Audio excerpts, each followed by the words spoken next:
Porque hay otro tema que está cruzando la contingencia y tiene que ver con lo que ocurre, bueno, ya está ocurriendo, ya está el tema. El 11 ahora, el próximo lunes, se vence el plazo para que los constituyentes o postulantes de constituyentes presenten estas candidaturas. Luego vienen a abrir la elección y ya a mitad del próximo año se echa a andar este proceso, este momento constituyente. Uno de los que ha hecho noticias es el senador actual, todavía senador Felipe Arboe, de la región del Ñuble, del PPD. Felipe, buenas noches, gracias por estar aquí. Gracias por la invitación, Matías.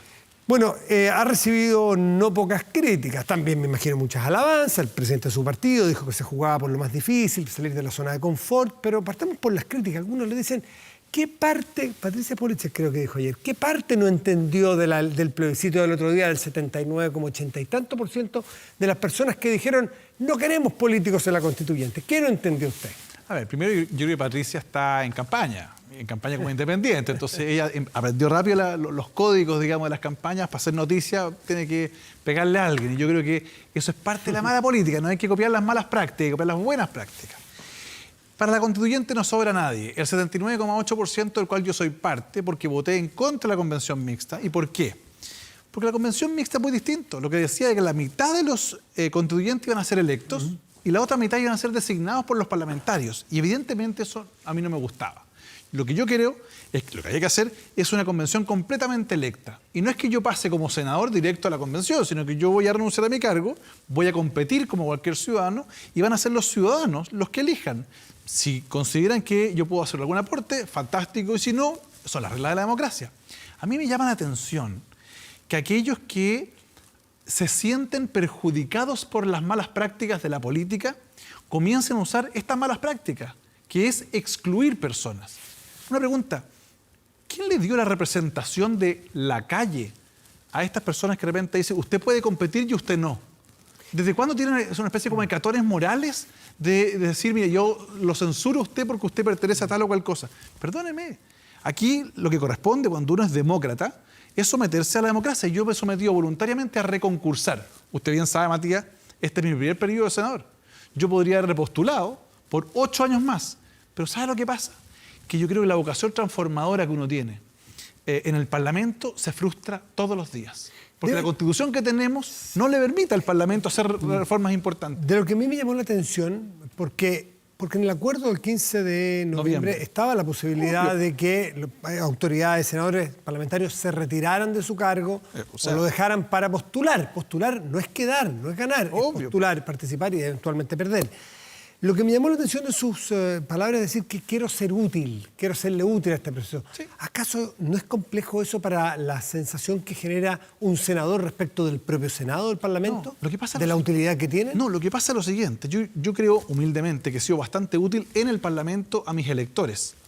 Me ha tocado participar desde la ley DICOM, que beneficiamos a 4 millones de chilenos, la interrupción del embarazo 3 causales, el fin del binominal, la creación de la región de Ñuble y muchas otras leyes que me ha tocado, la imprescriptibilidad de delitos sexuales a menores, en definitiva, plasmando una visión. El problema que hay hoy día, insisto, es que por más vocación transformadora que tenga el Parlamento, la Constitución política es una camisa de fuerza. Y cada vez que el Parlamento intenta hacer una transformación de fondo, pensiones, salud, educación, está o el Tribunal Constitucional que dice, no, usted no puede hacer esto, o el veto presidencial. Entonces, más allá de la intención, uno también se frustra como parlamentario en el sentido de decir, oiga, yo también quiero hacer transformaciones. Si uno pusiera, le voy a poner un ejemplo, si uno pusiera en la Constitución Política de la República un principio en virtud del cual se estableciera el principio de equidad territorial, cualquier gobernante que venga en el futuro, cualquier plan, programa o ley que se haga va a tener que tener ese principio. Y por tanto, nunca más las regiones van a tener que estar mirando a Santiago pidiéndole la limosna lo que le sobra, ¿no? Porque a mí no me gusta que mientras que en Santiago se discute la línea 10 del metro, en comunas que yo represento, como Coihueco, como Chillán, como Rankin, haya gente que no tiene agua potable ni luz eléctrica. Eso no me parece ético. Entonces, cuando uno dice ser útil, bueno, hay cierta experiencia que uno tiene redactando reformas constitucionales, buscando puntos de encuentro, que a lo mejor puede servir humildemente, con un granito de arena. No es que uno vaya a salvar nada, ¿no? Yo creo que uno puede aportar porque ha estado mucho tiempo en el debate. ¿Hay alguno, Luis Marino Rondón, abogado, ha recurrido al Tribunal Constitucional planteando que usted está faltando a la Constitución porque la Constitución, los parlamentarios, usted debe saber la norma exacta, pero solamente pueden dejar de serlo si tienen alguna enfermedad, decía él. que esa es la causal y que él dijo que, salvo que usen otras triquiñuelas, de las cuales usted estaría haciendo abuso, de las triquiñuelas para, por incompatibilidad, dejar el cargo. Bueno, Luis Mariano tiene una característica especial, siempre ha sido polémico y le ha gustado estas cosas y siempre defiende por causas perdidas. Pero yo le recomiendo que actualice los conocimientos constitucionales porque probablemente la Constitución que estudió él, la del 80 original, cambió bastante.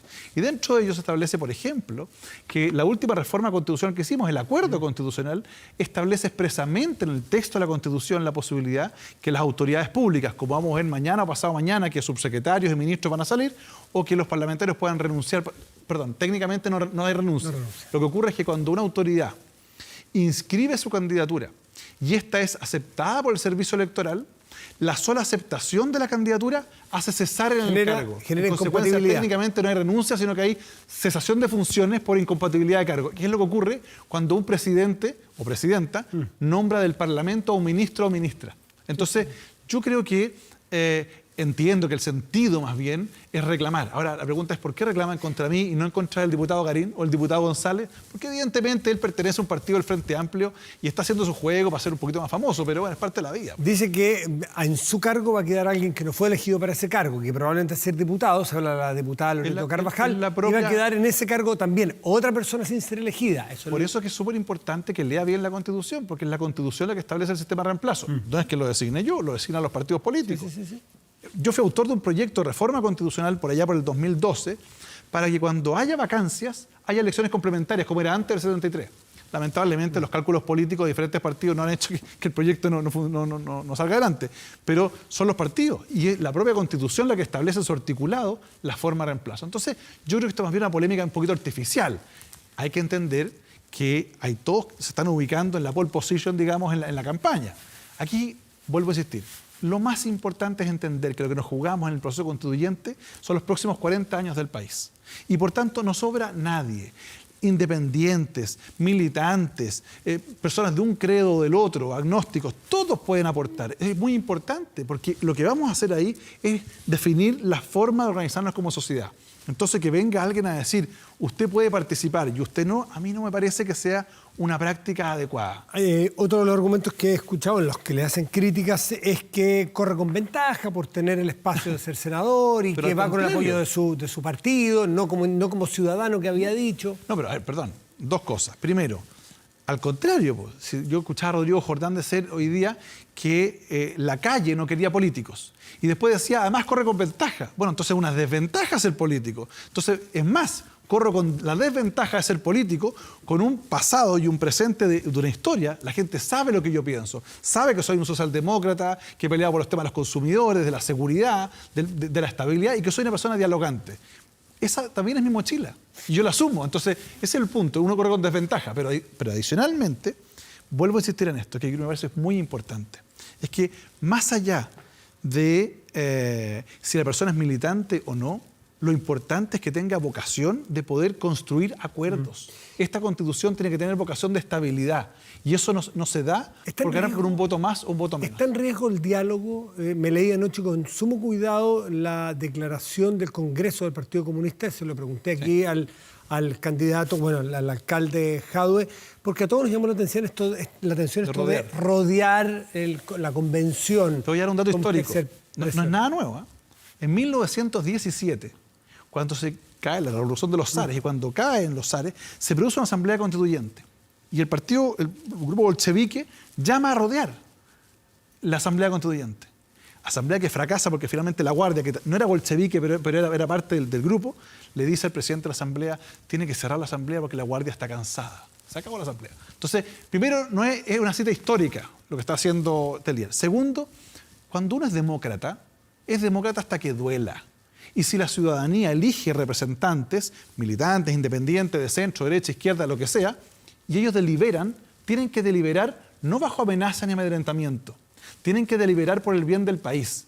Y probablemente a algunos de ellos les molesta que yo he tenido algunas votaciones que a lo mejor no les gusta. Bueno, como hay otras que a mí no me gustan de ellos, pero a mí jamás se me ocurriría ni amedrentarlos ni amenazarlos. Cuando uno cree en la democracia, respeta las decisiones y las deliberaciones de quienes ha elegido para eso. ¿Cómo ve el ambiente? ¿Cómo siente? ¿Conoce la política bien desde adentro? El camarín, la cancha, el entorno, la tribuna. ¿cómo cree que va a ser la convención en sí? Si es que llega a ser elegido por Ñuble, ¿cree que va a haber posibilidad de expresar honestamente cada uno lo que le parezca al momento de votar, derecha, centro o izquierda, o siente que la presión puede dañar lo que salga como texto final? A ver, yo tengo la esperanza de que este proceso nos ayude a reencontrarnos en una forma de diálogo distinta, discutiendo temas con densidad y reformas estructurales para el país, responsables, basadas en evidencia y en modelos que podamos sacar adelante. Aspiro también a que se puedan romper las alianzas tradicionales y que algunos están dispuestos o estemos dispuestos a cruzar la vereda y a dejarnos convencer cuando las ideas y los planteamientos son buenos. Y espero que los constituyentes y las constituyentes tengamos la capacidad, si soy electo, de entender que las constituciones no es la suma de intereses individuales, sino que más bien las constituciones son un constructo jurídico que tiene valores, principios y reglas que orientan la vida en sociedad y por tanto requieren coherencia. Y eso va a significar mucho esfuerzo de diálogo, pero diálogo más bien constructivo, colaborativo. Y por lo menos yo, déjeme decirle de la que... esperanza, ¿lo ve? Sí, ¿Lo ve posible? yo espero que eso, y voy a intentar, si soy electo, aportar a ese proceso de diálogo. Nos costó mucho llegar al acuerdo del 15 de noviembre, no crea que fue fácil, fue súper difícil, por los nuestros y por otros. Pero llegamos al acuerdo, no nos levantamos hasta salir en la madrugada con un acuerdo que le diera a Chile una salida institucional. Y yo no pierdo la esperanza que en este proceso constituyente también seamos capaces de eso. Me voy a jugar por eso. Yo hace 2 semanas aquí en Estado Nacional tuvimos a los candidatos a la presidencia del PPD. Y cuando empezamos a invitarlos con el productor, decía, bueno, pero falta Lagos Weber y Arboe. Los llamaron, es que no están decididos, me dijeron, desde el equipo, del parlamentario.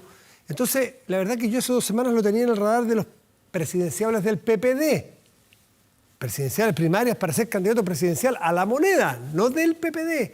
¿Qué cambió? ¿Qué pasó entre medio? ¿Por qué se decidió por ir a la constituyente y no a la primaria presidencial del país por su partido? Primero yo agradezco a la gran cantidad de gente, tanto militantes como independientes, que me manifestaron su disposición a que yo iniciara una carrera presidencial. Pero yo vengo de un proceso de reflexión profunda, personal y familiar, desde el estallido de octubre. ¿Cuál ha sido mi rol en la política? Los errores que yo he cometido, las cosas que he aportado y las que he dejado de aportar. Y he hecho un mea culpa bastante profundo. Yo creo que, tal como te decía, creo que la transformación va a pasar por el proceso constituyente y no necesariamente por el próximo gobierno del Parlamento. El próximo presidente va a definir los destinos de Chile los próximos 4 años. La Convención Constituyente va a definir los destinos de Chile los próximos 40 años. Y yo quiero aportar humildemente, insisto, por eso dije, más que ser importante, ser útil, que es una frase de Winston Churchill, ¿no? Someterme, reconcursar humildemente, salir del cargo y decir, ¿sabe qué? Salgo de mi zona de confort y voy a ponerme a disposición, si me quieren obviamente, y eso lo definirá la gente, para poder aportar este proceso. Entonces, es muy legítimo que se inicien campañas presidenciales y hay algunos que tienen intereses inmediatos. Bueno, yo no tengo ese interés, hoy día estoy dedicado exclusivamente... Pero estuvo tentado, estuvo cerca, lo evaluó. O sea, evidentemente uno lo evalúa y yo creo que, insisto, creo que el proceso más importante que va a vivir Chile en los últimos 40 y probablemente los próximos 40 años es el proceso constituyente y yo quiero humildemente aportar un granito de arena para ayudar a que nos vaya bien como país. Yo no tengo idea si los hijos y los nietos nuestros van a ser de derecha, centro, izquierda, me da lo mismo. Lo que yo quiero es que las nuevas generaciones vivan en una sociedad en paz, más inclusiva, con igualdad de oportunidades, donde la gente se pueda desarrollar en libertad y donde haya ciertos elementos básicos que estén ajenos al mercado. La educación, las pensiones, la salud y la vivienda, que creo que son elementos básicos de toda sociedad como derechos garantizables, ¿no? Senador Arboe, hemos sabido en las últimas horas que ha recibido, por lo que yo leí, 2 o 3, leí yo, hasta donde pude recopilar, a lo mejor me quedo corto, 3 amenazas de muerte. ¿Es así? Bueno, usted lo dijo ayer en Canal 13. ¿De qué tono, de qué tenor, qué credibilidad le da? ¿O es un bot, una lecera, una cosa cabro chico o algo que usted... Además que conoce este tema porque es su secretario de Seguridad, de Interior. ¿Fueron cosas serias? Además, ya el caso particular, que siempre es desagradable, por cierto, yo creo que Chile no se puede acostumbrar a que quienes toman decisiones en cualquier ámbito estén sometidos a amenazas porque piensan distinto, y eso no me parece que sea adecuado. esto se está haciendo recurrente en general en la gente que administra el poder, sea en el Parlamento, en el gobierno, en la empresa, en los medios de comunicación, ocurren estas cosas. Eso no puede ser impune. Entonces lo que yo hice, como cualquier ciudadano, presenté la denuncia correspondiente y entiendo que ya hay algunas personas que están identificadas y eso es muy importante. Y ojalá que... ¿Cuántas amenazas fueron en total? Fueron un poco más, fueron cerca de 6 o 7. Algunas eran en contra de mi persona y otras en contra de mi familia. Y la verdad es que eso no corresponde, porque uno está acostumbrado finalmente a recibir muchas veces descalificaciones. Y es legítimo que en el fragor de la lucha política alguien se apasione e incluso haya una denostación. Yo no estoy de acuerdo con eso. Una agresión verbal eventualmente, tal por cual, qué sé yo. Pero ya entrar a amenazar a la familia me parece que no corresponde. Entonces, y no corresponde a nadie. Y cuando lo hicieron con gente de derecha o gente del Partido Comunista, cuando sacaron casi a patadas a Jadwe, al candidato comunista, digamos, al alcalde, de la marcha, yo solidaricé inmediato. ¿Por qué no me parece? Hay cosas estructurales que yo no comparto con Daniel Jadwe. Yo no creo que Venezuela hoy sea democracia, no lo creo. Y él sí lo cree. Pero yo estaría disponible para ayudar a Daniel Jadwe a defenderlo si alguien lo va a agredir a él o a su familia. Entonces, no me parece que sea la forma. Chile tiene que recuperar, tenemos que recuperar un lenguaje donde nos apasionemos por debatir sobre las ideas, pero no descalificar a quienes las plantean.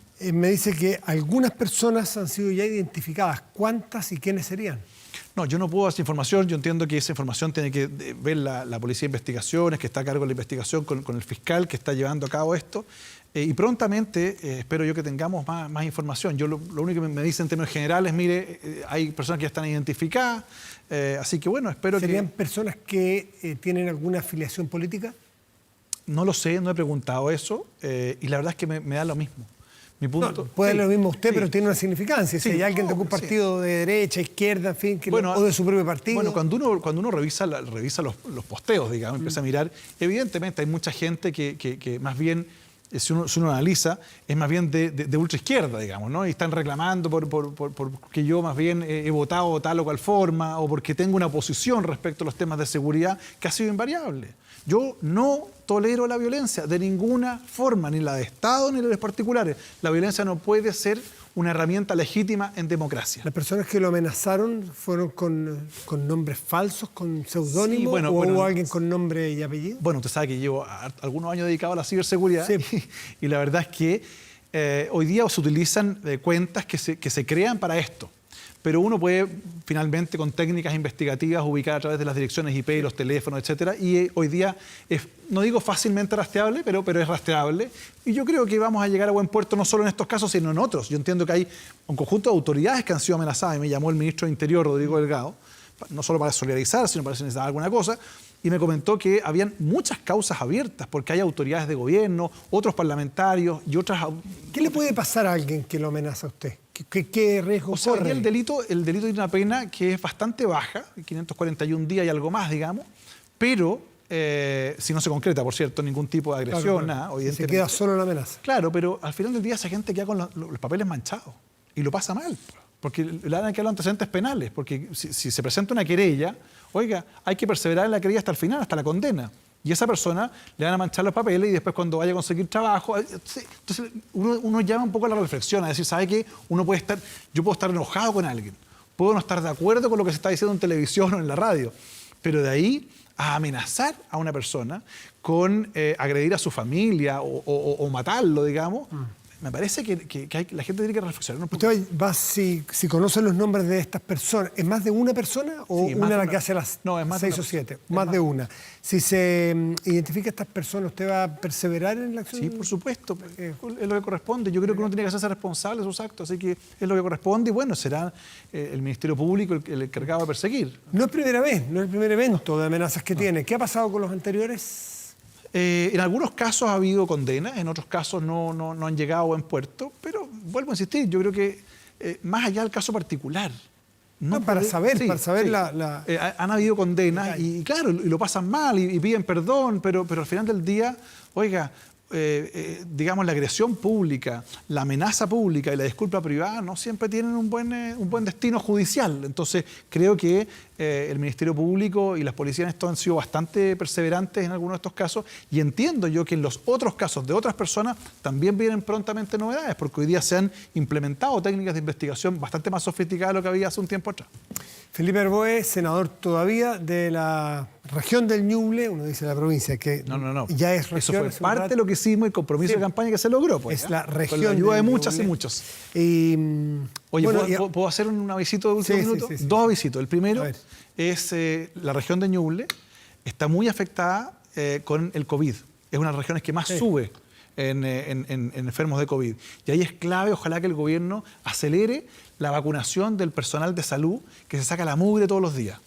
Primer avisito. Y segundo, solo agradecimiento a la Fundación Teletón, porque después del 2018 que fuimos a pedir ayuda para instalar un centro de Teletón, hoy día Jimena Casarejo ha anunciado que prontamente se va a construir un centro de Teletón para todos los niños y niñas de la región de Ñuble en la ciudad de Chillán. Así que muy contento por eso, que es un logro importante. Así que el lunes ya quedará inscrita, o se inscribe antes, o hay que ir el lunes con la inscripción, es el 11. Sí. Sí, yo ya estoy llené mis papeles, los entregué, pero entiendo que hay un procedimiento y el lunes habrá que inscribir formalmente. A partir de la inscripción, viene un periodo que tiene el servicio electoral para revisar todos los papeles. Si están todos en orden y no han sacado el papel de la carpeta en la última noche, como ocurre normalmente en los partidos, vamos a estar, digamos, como candidatos a constituyente, y a partir de que se autorice o se acepte la candidatura, se cesan el cargo y empezó la función. Muchas gracias por estar aquí esta noche. Gracias por la invitación, Matías. Buenas noches.